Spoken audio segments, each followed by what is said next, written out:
In the early 90s, way back before I got married and had kids or pulled my head out of my butt and generally got my life together, I had this girlfriend. I was madly in love with her, though, and I thought she was perfect and believed that we'd spend the rest of our lives together. And then one day, I found her in bed with a coworker after coming home from work early. And so I grabbed a bag, packed everything I couldn't afford to lose, and then walked her out. About an hour later, I'm pulling into a motel about 15 miles out of town. It wasn't the first one I saw, but it was the first that seemed like I wouldn't wake up to find my car stolen. So I pulled in, booked a room for a week, and then asked the clerk where the nearest liquor store was. I got blasted that first night, and then woke up so hungover that I poured the rest of that second bottle of vodka down the bathroom sink.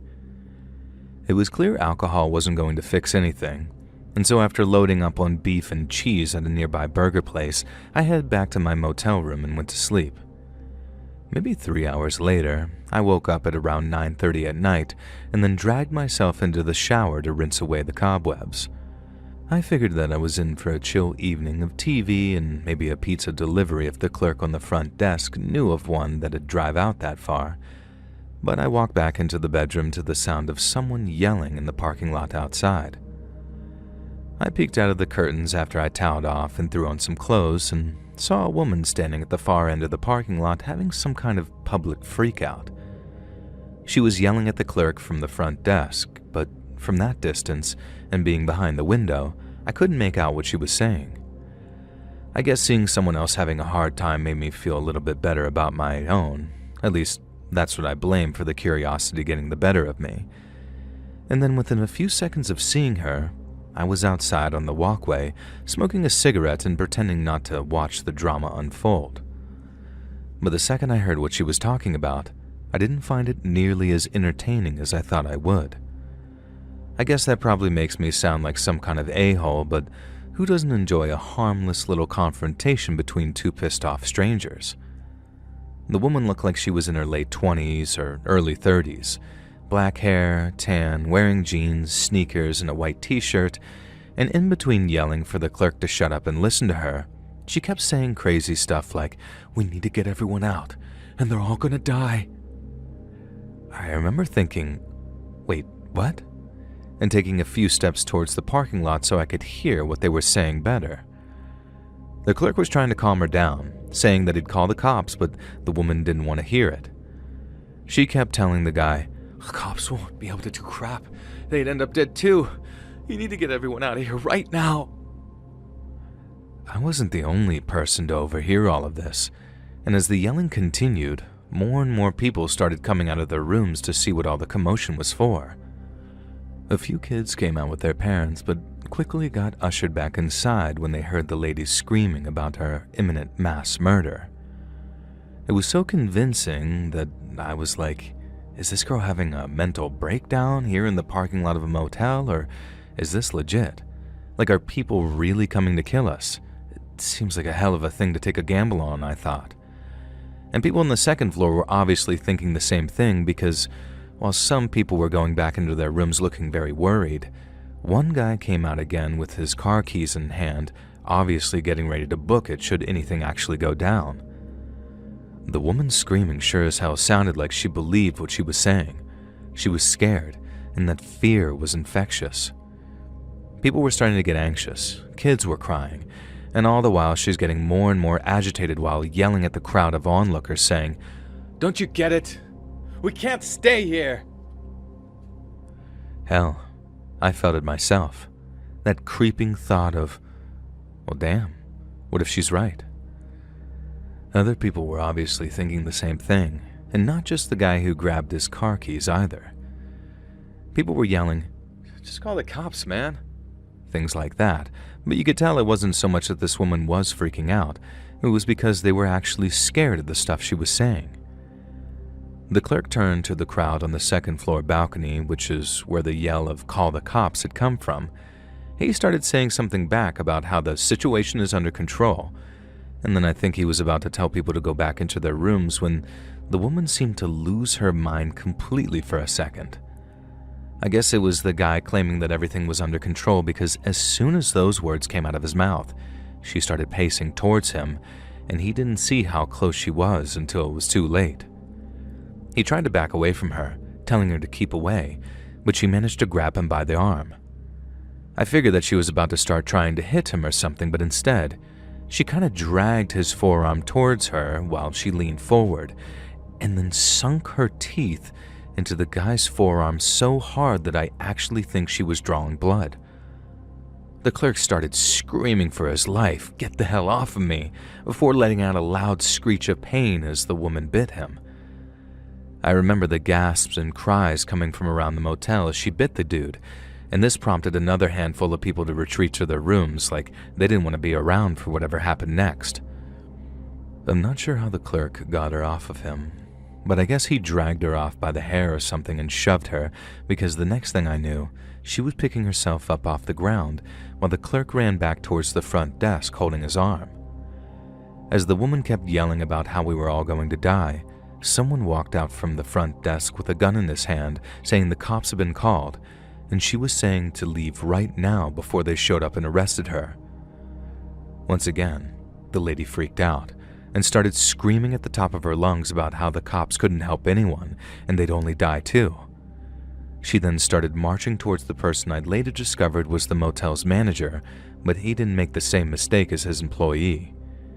He backed up, keeping a distance between them as he raised that gun and told her to back off. Now looking back on it, that's when I started to think that she wasn't crazy, at least not entirely crazy, because the sight of that gun being pointed at her stopped her dead in her tracks.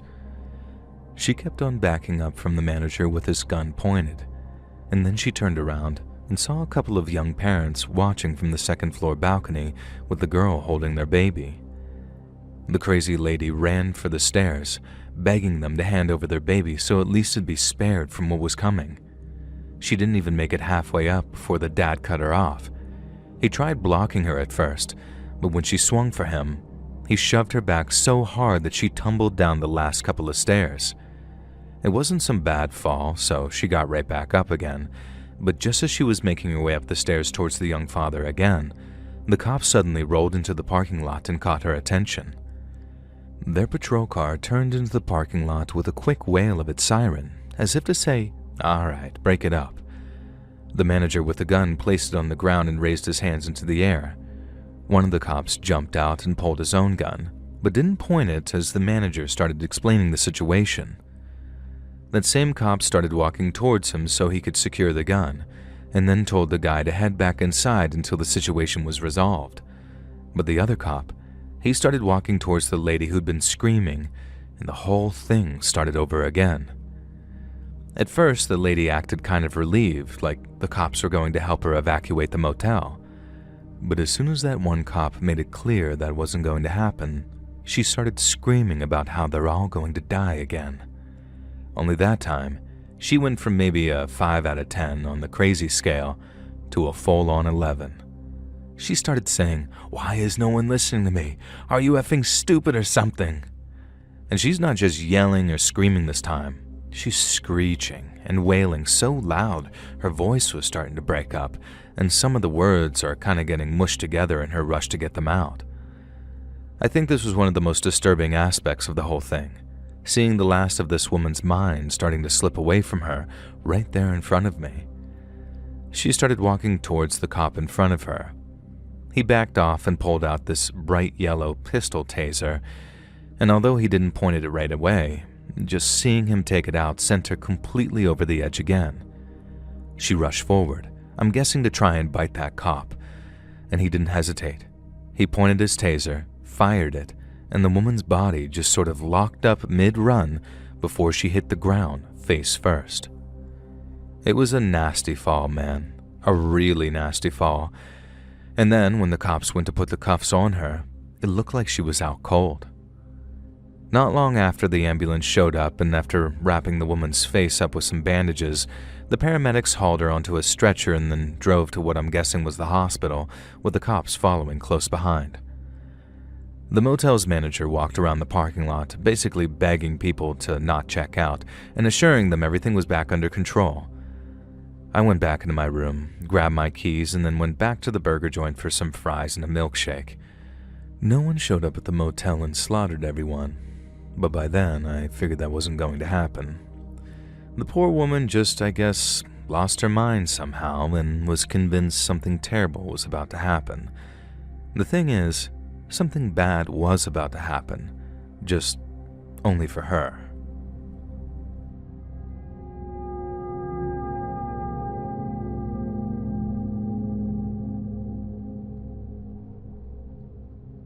My name's Jan. I'm a grandma from the Midwest, and many years ago now, my husband Bill and I drove our 2 kids all the way over to Vineland, New Jersey to spend some time with family. It made for a long trip. So long, in fact, that we decided it was better to spend the night in a motel rather than arrive at Bill's parents' place at 2 in the morning. We picked one of the more expensive options in the hopes that we'd avoid anything sketchy or seedy, and when we arrived, it was every bit as nice as we had actually hoped. The staff was friendly, it was clean and well managed, and our room was spacious and comfortable with a pretty nice bathroom too. We checked in, hauled our suitcases from the trunk, and then went for a very nice dinner at a nearby bar and grill before returning to the room at around 9:30. We watched some TV together, then once the kids were just about ready for bed, my husband went into the bathroom to brush his teeth while I coaxed our son and daughter under their covers. Since I'd promised our daughter a bedtime story that night, I was obliged to read one. But since our slightly older son was within earshot, he insisted that I tell a story about cattle-driving cowboys repelling Indian attacks, and not one about princes and princesses finding romance and getting married. And yet, while the 3 of us negotiated some middle ground, there was a sudden and unexpected knock at the door. It was almost 10 p.m., and the unspoken arrangement in our house was that if anyone had knocked that late, it was my husband that would answer the door. So as soon as he heard the knocking, he spat and wiped his mouth and then made his way towards the door with a very irritable look. When our son asked him, "Who is it?" he told him it was probably just one of the motel workers. But when my husband opened the door, it was not a member of the motel staff. Standing outside our motel room were 4 men. The 3 younger-looking guys wore sweatsuits and were very tanned and muscular, almost like bodybuilders, while the one older man was frail and pale, but a much sharper dresser. And the older man apologized for bothering us so late, and then explained that he and his nephews would like to come inside and talk to us about something. My husband mirrored the man's approach and very politely explained that it wasn't a good time. We had a long drive ahead of us in the morning and we were about to head to bed. And then this man countered that he really must insist, and assured my husband after a short conversation that he'd be out of our hair. My husband remained well-mannered, but made it clear that we didn't want any company, especially at such a late hour, with folks that we didn't even know.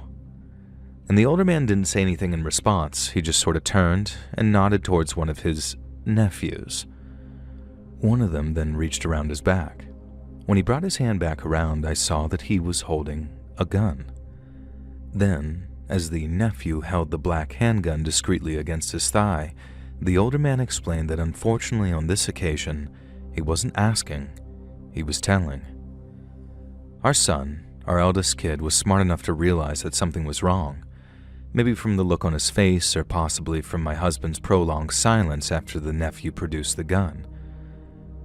In a whisper, my son asked me who was at the door, and I told him I didn't know, but that he needed to take his sister into the bathroom and climb into the tub together. When he asked why, I gave him an excuse that I'd used before during a far less frightening incident. And since he couldn't see past the open doorway and he hadn't seen the gun, I was able to tell him that we needed to talk about some grown-up stuff with the nice men outside. It wouldn't be for long, but he and his sister weren't allowed to listen to the grown-up talk. They had to go wait in the bathroom for a couple of minutes. When he asked if he could take a pillow, I said yes, and then he took his little sister by the hand and led her into the bathroom before shutting the door. But just as he did, I looked around to see my husband backing up with his hands raised while the men entered the room. After one of the younger men closed the door behind him, the older man invited us to take a seat on the double beds so we could get comfortable. and then after sitting in the same chair that I'd just occupied a few moments before, he took out a cigarette which was lit by one of his nephews. After taking a drag, he took a look around the room and then asked us, "Pretty nice place, huh?" And in response, my husband's voice trembled with anger and fright as he asked, "What do you want?" The older man sort of tutted and shook his head, and then after another long drag of his cigarette, he told my husband, "Doesn't have to be like this," and that he could relax. He explained that we were going to come to a compromise, and when we did, he and his nephews would leave without so much as raising their voices. My husband's tone didn't change at all. He just repeated his question, and then the old man began to explain what he wanted. He said that he and the two men with him had stayed in the room just the night before, and that unfortunately, he'd become forgetful in his old age. He'd left something in that room, something he knew the motel staff wouldn't be stupid enough to steal, and since we were the next family to occupy it, it must have been us that had found whatever he'd left behind. It was then that I finally spoke up, saying that we hadn't found anything of value in the room and that it'd be a lot easier to help him if we knew what the missing item was. While the faces of the younger men stayed cold as ice, the older man smiled at me and explained what he'd left behind should be in the nightstand closest to me. As I stood up to go check, the older man had to stop the nephew with the gun from pointing it at me. I was shaken, but indignant, so instead of shrinking back down onto the bed, I kept course towards the nightstand. When I opened it, I found it empty. I turned, inviting one of the younger men to come and check it for himself so he could confirm that it was empty. No one moved. Then, with a chuckle, the older man explained how he figured that'd be the case. He then went on to explain that if the nightstand was empty, then the explanation was simple. One of us had taken his property, and if we wanted to live, we'd return it. It was my turn to get angry, because I figured that I'd worked out the guy's scam. He accused people of stealing his property and then intimidated them until they handed over the cash value, but when I confronted him on that, he laughed again. He wasn't trying to scam anyone. All he wanted was his property back. And my husband jumped in asking what property. In response, the older man ordered us to tell our kids to come out of the bathroom. We refused at first, but then he said we could ask them to come out quietly, or one of his nephews could kick the door in and then drag them both out by the hair. He said it was our choice, so we made one, and it was me who tried to sound as calm as possible as I asked them both to come out of the bathroom. There was a pause, and everyone went quiet as the bathroom door slowly opened. Then our son led our daughter out into the bedroom by the hand. Both of them looked nervous, not terrified or on the verge of tears, just very, very anxious. The older man took on the air of a very friendly uncle, telling the kids not to be scared and that he and his goons, I'll call them what they were, I guess, were friends of the family. That didn't do much for them, but I guess it was better than threats. He then asked, very simply and plainly, if the kids had found anything while playing in the room. When both kids shook their heads, he asked if they were sure. Both silently nodded, their eyes very wide and frightened as they did. He asked them a few more times, saying things like, "You wouldn't lie to me now, would you, kids?" But their answers didn't change. Neither had found anything. The older man turned back to us with a not-so-friendly look on his face, and then asked if we understood what a difficult position we were putting him in. I was terrified, but the hypocritical question made me seethe with anger, and I snapped at him. Now, admittedly, this was very unwise, but when I said it was difficult to sympathize with him, seeing as he was putting us in one of the most difficult situations in our entire lives. And then, the older man stopped smiling altogether, and then after stamping out his cigarette in an ashtray that was on the coffee table next to him, he leaned forward in his chair and asked me something I will never, ever forget, not as long as I live. He asked me, Is my nephew going to have to really hurt you in front of your children?" The question, or the implication at least, made my jaw drop and stunned my husband into silence. The older man deliberately confused our silence for incomprehension and slowly repeated the question. And when he did, our little girl's eyes began to well up with tears and she started begging the older man, "Please don't shoot them." The man explained in that same talking to his kid voice that he didn't want to, but that Mommy and Daddy had taken something from him. Our son stayed quiet, hugging his sister closer as she started to cry. The older man turned his back to us, and for the first time, he looked truly angry as he told us, "Look what you did. Now you got your daughter crying." And then in a voice that set every nerve on edge, he told us he didn't want to strangle her to keep her quiet, but he would if he needed to. And the suggestion caused my husband's rage to boil over. He didn't get up, but he just sort of seethed there with anger as he told the man, "You touch a single hair on her goddamned head." But he didn't get past head before the goon with the gun suddenly pointed it at him. The older man told us to keep calm, that he didn't want either of us upsetting our daughter more than she already was. I looked at her, burying her face in her brother's pajama shirt, and it was then that I saw that not only was one of my son's hands free, but he was fishing for something in the pocket of his pajama pants. Within seconds, everyone was seeing the same thing, and we watched in silence as my son pulled something from his pocket. It was a ring, a gold one, and it seemed to have what looked like a huge ruby surrounded by diamonds. And after taking it from his pocket, he held it up as if to say, "Here it is." And my husband and I were far too relieved to be mad at first.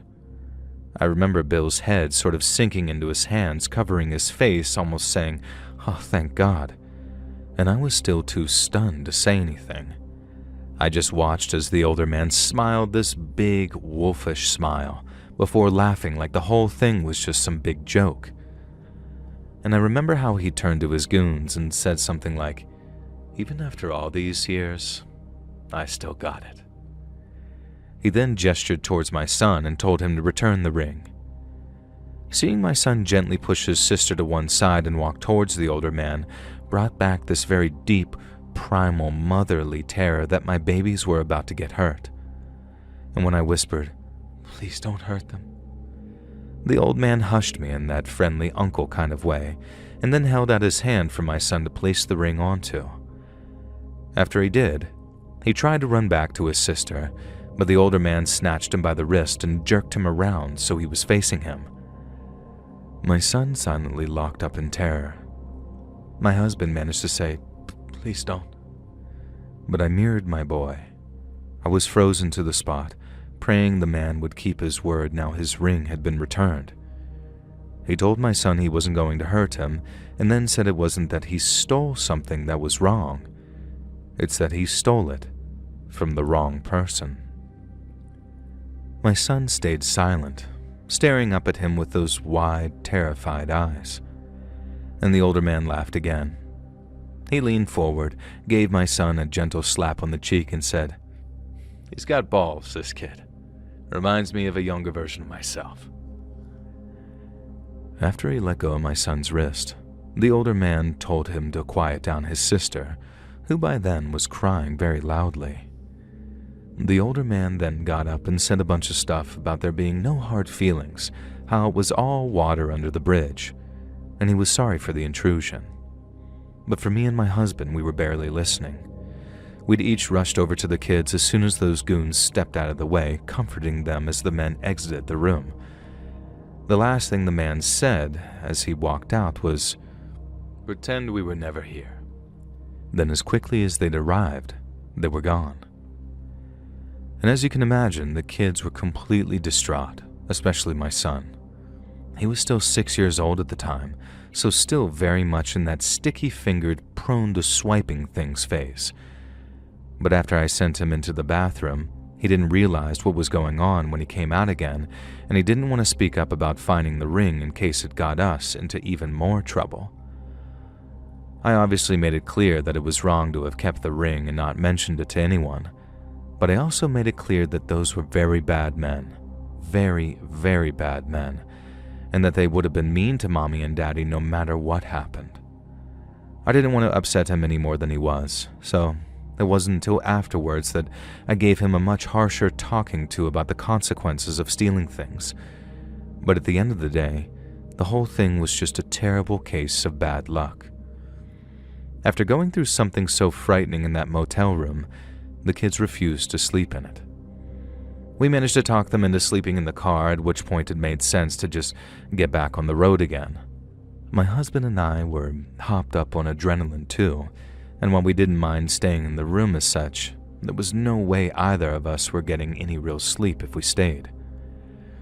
We made the drive to Bill's parents, and as much as we apologized for waking them at almost 4:30 in the morning, they completely understood once we told them what had happened. And what happened was probably the single most terrifying thing to ever happen to me in my life. One of the few times in life where I thought that I was about to watch one of my own children be harmed. And as a mother, I wouldn't wish that same feeling on my worst enemy. It was the kind of terror that I can barely describe, and a kind that I'm thankful that I haven't experienced in the many years since.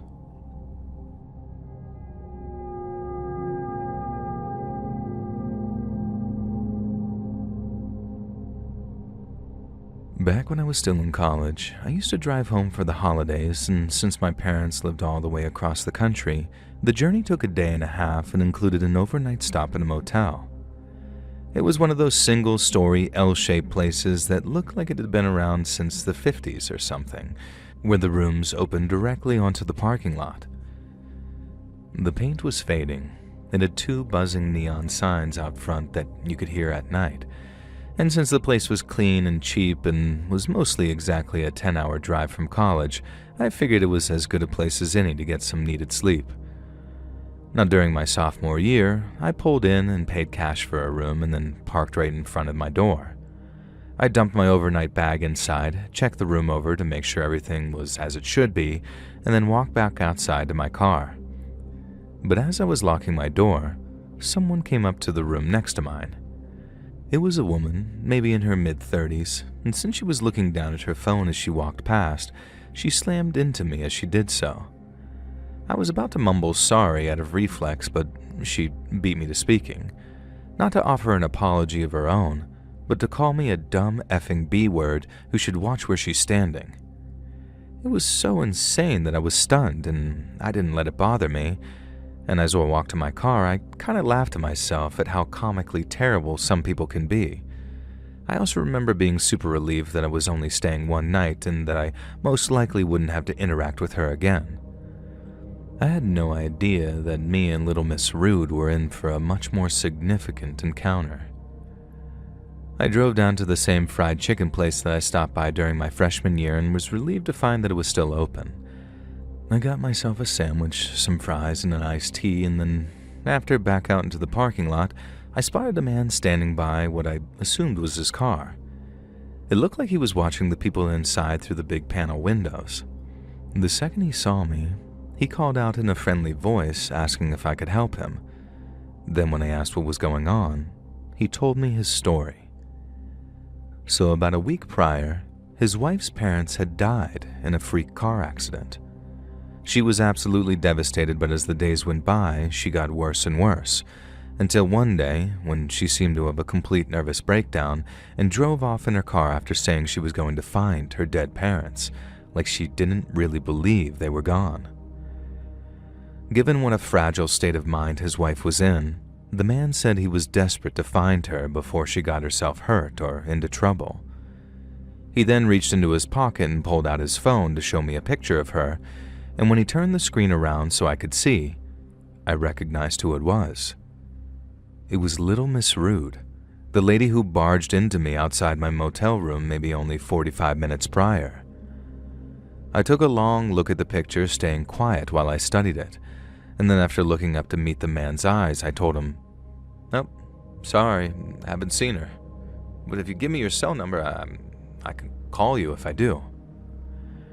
And I tried to sound as genuine as possible. Took down his cell number before wishing him luck and then walked back to our cars as he thanked me for my kindness.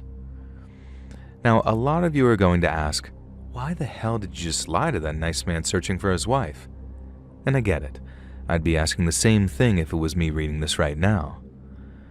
But right as I was on the cusp of telling the guy, good news, I know where she is. She's in the hotel room right next to mine, I heard my friend Allie's voice in my head. Allie, who'd been one of my best friends all throughout high school, had suffered through a horrible dating experience back when she was a senior. She ended up dating an older guy, not by much, just a couple of years. But while this guy seemed cool and had a nice car and had money to spend on her, he turned out to be an absolute psycho who could not take no for an answer. She had to quit her job and find one someplace else because he kept showing up trying to either yell at her or beg her to take him back. But just a few months into working at the new place, he showed up there too, and this time, he didn't want to talk. He tried dragging her into his car. The cops were called, it was a whole thing, but then afterwards, when one of her old middle school friends heard about it, she called her in tears saying the whole thing was her fault. The ex-boyfriend had reached out to her, told her a bunch of lies about organizing a surprise party, and then managed to trick her into spilling the beans regarding Allie's new place of work. It was cruel, devious, and manipulative, illustrating exactly why she'd had to break up with him in the first place. So when that guy showed me a picture of his wife, after telling me a bunch of stuff I had no way to verify, I figured that I better play it safe. It wasn't just Allie's experience that made me lie to him either. There was something about the way he told his story that just didn't sit right with me. It sounded almost rehearsed, and while I'd obviously help the guy out if his story turned out to be true, it's always better to be safe than sorry. When I got back to the motel, I went straight to the door of the room next to mine and then hesitated a few moments before finally knocking. I saw the curtains twitch to the right of me and then suddenly heard little Miss Rude yell, "What do you want?" She didn't sound mad or crazy, just a little annoyed that I'd knocked on her door, sure, but nothing like the nervous breakdown her husband had described. When I told her I had something to ask her, and it was better to ask face to face, she came to the door and opened it just a crack before peering out at me from the dark inside. She then asked me again in a much lower voice what business I had knocking at her door. Now, I didn't quite know what to say at first, or rather, I didn't quite know how to say it. So instead, I just asked her a question in the form of, "Ma'am, did your parents pass recently?" Now, she just screwed up her face before telling me no. Her father had died many years before, and her mother was still very much alive. It feels tasteless to say this given the circumstances, but that vindication, that confirmation that I was right to withhold information, it felt great. I hadn't been paranoid, and my suspicions had been entirely correct. And the lady still had a confused look on her face, so I quickly told her about the man that I met in the parking lot of that chicken place and how he'd showed me a photograph of her. And the second I said it, her face just dropped and turned white. But not just in shock or realization, she looked more like I'd told her the dead were rising from their graves. She looked terrified, and after a few moments of silence, she told me, "Can you come inside?" And after she shut the door behind us, the first thing she did was thank me, and I witnessed a total shift in this woman's demeanor. She went from rude and antisocial to sweet and vulnerable as she explained that she'd recently escaped from her abusive husband. It wasn't just arguments or bad tempers, but years of steadily escalating violence. Then, by the time she got scared he might beat her to death, she knew it was time to go, and she slipped away while he was at work with nothing but a case of clothes, some cash, and her car. Hearing about all the abuse she went through made my skin crawl. And when I told her I'd lied to him about not seeing her, she looked so relieved that I thought she might cry. I also told her about taking his cell number and joked about how I could misdirect him with a false sighting. Now, this was the first time I actually saw her smile, and she laughed weakly before warning me not to get involved. Then, after thanking me a dozen more times, I went back to my room and got ready for bed. I went to sleep feeling good, like I'd done something truly special in helping a battered spouse avoid her abusive husband.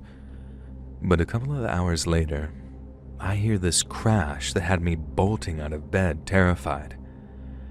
And because in that moment I had major sleepy brain, I initially thought that what I'd heard was a car accident on the highway outside, but I didn't even make it over to the window before I heard another bang. And it was coming from the room next door, the one with Little Miss Rude, or as she should really be called, the wife on the run. I dialed 911 on speaker as I threw on some clothes, telling them what was going on before heading out the door into the parking lot. I hadn't seen the husband yet, but I didn't need to. I knew only one man in the world could be responsible for the things she'd screamed, and the only one who would have replied in the way he did. Once I was dressed, I ran out into the parking lot just in time to see the same man from the chicken place parking lot. He had her by the arm, and he was dragging his escaped wife toward a pickup truck. He was dragging her, but she wasn't on her feet. She was unconscious, her legs scraping against the gravel, and the sight of her ragdoll like that made me feel sick. I started yelling and screaming for him to let her go, for people to help her, and before long, a couple of other motel guests came out of their rooms. One of them, a big guy in flannel pajama pants, ran straight toward them and shouted for him to let go. Another man from further down the road joined in. The husband swung at one of them, but in the chaos, a third man came at him from the side and shoved him so hard he let go of his wife. After that, he seemed to realize just how outnumbered he was, and after running to his truck, he peeled out of that lot and zoomed off down the highway. Someone had already called the police, and another guest was on the phone with 911 for an ambulance, and the woman just laid on the floor, still out cold with her face all swollen on one side. I started wondering how her husband could have found her, and when it hit me, the realization made me feel twice as nauseous. He must have seen that I recognized her when he showed me that photo of her, or maybe he just smelled the lie for what it was. Then all he had to do was follow me back to the motel at a distance, and then he could have watched from afar as I knocked on that door of her room. I made it easy for him. I thought that I'd been helping her, and instead, I condemned her to face a nightmare come to life. The cops arrived to secure the area, and then not long after, the EMT showed up and wheeled her away on a stretcher. She was awake by then, but she obviously wasn't doing too well, and I couldn't bring myself to try and talk to her because of how guilty I felt. I was convinced that I'd led her abusive husband straight to her, and I'm still convinced that that's the case, even after years upon years of trying to convince myself otherwise. After the cops and EMTs drove off, the whole lot went completely quiet again, and I went back to bed and tried to sleep, but it didn't come easy. In the morning, I packed my bag and checked out, barely making eye contact with the manager as I did so.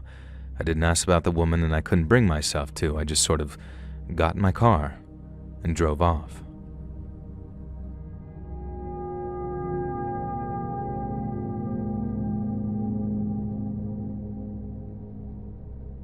I've been cleaning rooms at the Cedar Pines Motel for almost 15 years now. It's not a fancy place, just one of those long, single-story motels you see off the highway, the kind with faded green doors and an ice machine that only seems to work when it wants to. We get a mix of guests. Some are just passing through, some stay for a couple of weeks, and you learn very quickly not to ask too many questions. Now, it was a quiet afternoon in late September, I remember, and I was coming back from cleaning room 8 when I saw a kid, maybe 5 or 6 years old, walking back and forth outside room 14. Now, at first, I thought he was just playing, maybe waiting for his parents to come back from the vending machine. But after a while, I noticed that he wasn't playing so much as just sort of pacing up and down. And when I asked him where his mom and dad were, he just sort of shrugged and said he didn't know. I didn't look scared exactly, more like empty. Like whatever had happened had knocked all the pep out of him or something. And after taking the kid's hand, I went to the office to find Carl, the clerk on duty. And Carl's the kind of guy who's been doing this job forever and who doesn't get rattled very easily. I told him about that kid and he checked the logbook. Now, sure enough, room 14 had been rented out the night before to a couple with a child who actually paid cash. Now, the three of us had then tried knocking on the door of room 14. Carl knocked but got no answer. He knocked again, louder this time, but still nothing. He gave me a nervous look, then went to get his master key. And the smell hit me before the door was even halfway open. Not the strong, rotting smell you get when something's been dead a while, more like that metallic tang of fresh blood. The room was a wreck. The bed sheets were tangled and stained, drawers had been pulled out and clothes thrown all over, and one of the lamps were knocked over and cracked. I saw flecks of blood on one of the walls, little spots like someone had flicked a paintbrush dipped in red. There was more on the bed sheets, so much that we couldn't write it off as a nosebleed or something equally harmless. Carl swore under his breath and I stepped back quickly so the kid couldn't see. I put my hands on his shoulders and turned him toward the parking lot, telling him that we were going to wait outside. I tried to keep him talking, asking about school and if he liked cartoons. He barely answered me. It was like he knew what had happened and he couldn't process it yet. The police showed up maybe 20 minutes later. The first two deputies went in to search the room, and then not long after, they were joined by another officer in plain clothes who I'm guessing was a detective. And that's when I knew that it must have been something serious, very serious. They kept asking us the same questions over and over, stuff like how we found the kid, what time it was, if we'd seen anyone come or go. And I told them everything we knew, which wasn't much. Carl told them about the cash payment and that there was no car listed on the registry. Now, once I was done with the cops, I kept trying to keep the kid distracted. I found some old crayons in the office desk and a few sheets of paper, and he sat at one of the lobby tables and drew pictures while the cops went in and out of the room. At one point, I remember looking over to see what he was drawing and saw it look like a bed with red scribbles all over it. I don't know if it was my imagination, kind of like filling in the gaps, but I felt horrible knowing that he might have seen something happen to his parents. A few guests came by to see what the commotion was, but the cops kept moving along until one lady, the lady in room 6, said that she thought that she'd heard a loud bang in the middle of the night. It had been loud enough to wake her, but since it only happened the one time, she'd figured it was just someone dropping a heavy suitcase or maybe her hearing something. Only then did she realize that she might well have heard something terrible actually happening. It was maybe 2 hours before a woman from Child Protective Services stopped by to see about the kid. She was polite but firm with us, but super sweet and friendly with the kid as she told him that he needed to go with her to talk to some nice folks over at her office. He didn't ask questions. He just took her hand and followed her to her car. I don't know why, but I knew right then that whatever happened in that room, he wasn't going to see his parents ever again. The police never told us much after that.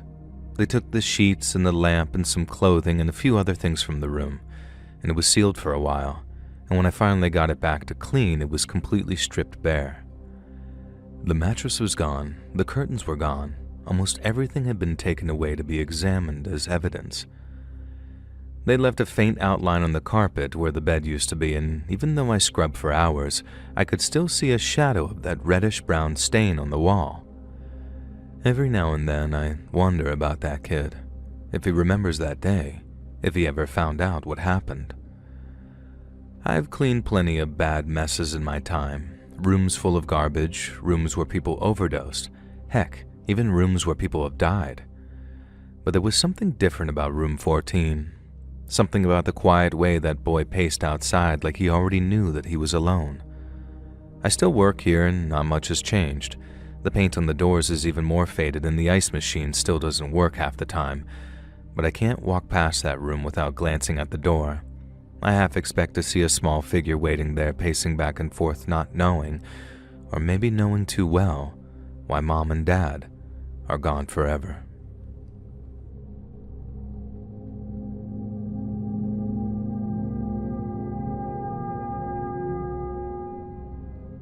For under 5 years, I used to work the front desk at a little motel in the middle of nowhere.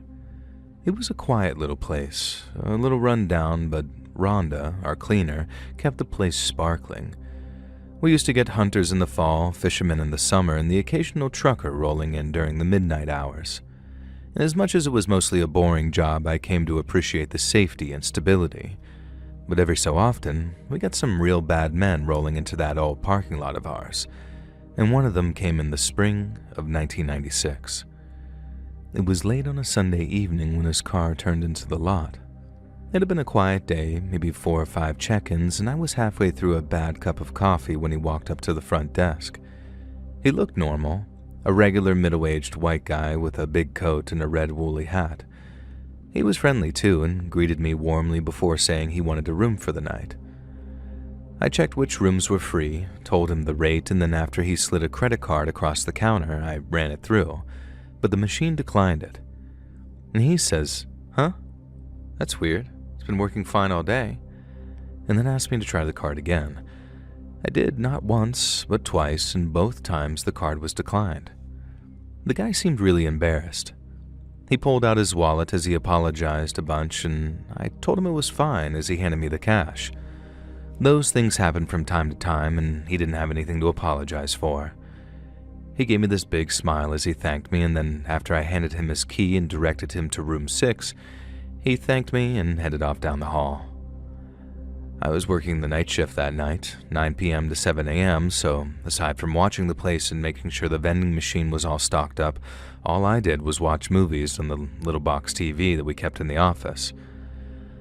I could keep an eye on the parking lot, so if guests rolled in, I could see them coming. But that night, when I saw headlights coming into the lot, I looked up to see not just one, but 2 cruisers from the Mason County Sheriff's Department. 2 deputies stayed outside, watching all the rooms, but one deputy came inside to ask me about a declined credit card a few hours earlier. He knew it had been declined 3 times, and he needed to speak to the person using it. When I mentioned the guy in the red hat, the deputy asked which room he was in, and I led him to the room. The door was locked, but I gave them the spare key. They opened it slowly, and their guns were drawn. But the room was empty. The man in the red hat was gone. One of the deputies said that he must have been watching the parking lot, and when he saw the patrol cars drive by, he slipped out through his room's rear window. He left behind nothing but a half-empty bottle of water on the nightstand, a pair of muddy boots by the bed, and the faint smell of something that I couldn't place right away, almost like hair dye or some type of chemical. The deputies asked me to stay out of the room until another group of cops had searched the place and taken away evidence. But then a few hours later, I was taking out some trash when I overheard 2 of the deputies talking to each other, and what I heard made my skin crawl. They said the forensics guy had found a bag in that room and that inside were a whole bunch of different wigs. The forensics team said that they'd need to test it to confirm it, but that at first glance, it looked and felt a hell of a lot like real human hair. But it wasn't that which got me. It was hearing one of the deputies say how one of the wigs matched the hair of a missing woman who disappeared only a week or so earlier. And I decided that I didn't want to hear any more. The deputies and forensics folks stayed for a couple of hours. They took the wigs and the boots and even the water bottle. I heard one of them say that they were going to check it for DNA. And when they left, the motel went quiet again, but it felt like anything but peaceful. Just hours before, someone who may or may not have been a psychopath, trophy-seeking murderer had been standing 3 feet from me. I'd handed him a key, smiled at him, and I even told him to have a good night. And all the while, maybe in that bag that he was carrying, there was some missing woman's hair. That thought will stay with me as long as I live, and you should have seen how calm he was too. You'd never have suspected in a million years that he was capable of something like that. No visible nerves, no rush, just sort of still, like he had all the time in the world.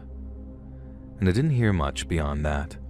The sheriff came back a few days later to ask me some more questions, but they hadn't caught the guy, and he couldn't say if the hair really did belong to that missing woman, but I could tell by the way he talked that it was probably bad.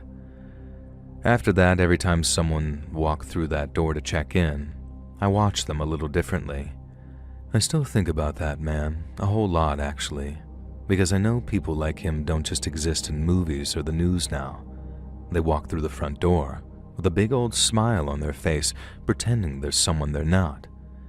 And you've got no way of knowing who they really are until it's too late.